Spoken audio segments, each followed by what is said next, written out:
Hey guys, sitting here with the Ender 5 Max, the next generation Ender 5 Plus.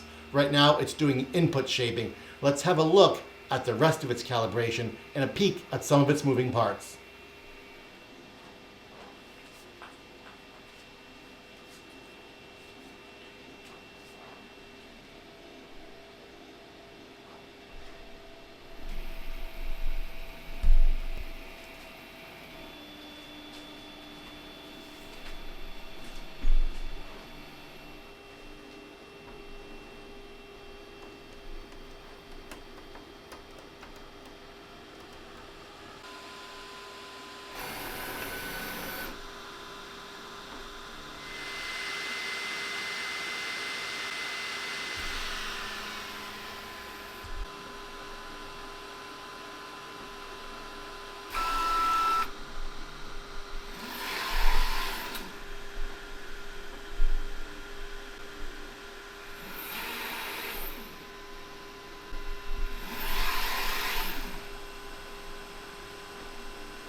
It's now doing input shaping.